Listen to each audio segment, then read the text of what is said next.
In certain parts of the world, it's pretty well known that Jesus embraced all of the religions and so-called teachings of the sacred mysteries, and even participated in the ceremonies and initiations and whatever they were doing. This was up until he had met a priest who was a follower of King Thoth, who gave Jesus the teachings of Osiris. Now, it's said that this priest hadn't been involved in any other religions and didn't participate in any ritualistic stuff.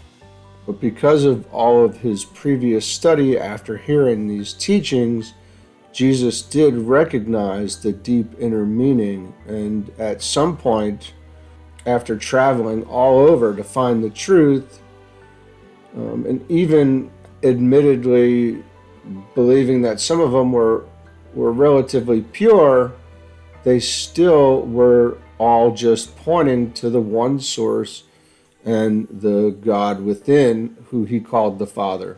So he basically renounced all the teachings and went directly to God. And this was essentially what became his teaching. He found that it didn't take years of dogmas and rituals, creeds, initiations, and formulas, which were used to keep people in subjection in order to attain at some level of enlightenment.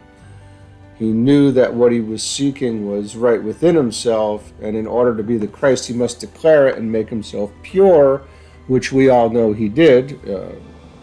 Generally, all of us understand the Bible story, and we know that then he had the courage to declare it to the world. So they talk about these missing years, but these missing years were well known around the world to many others.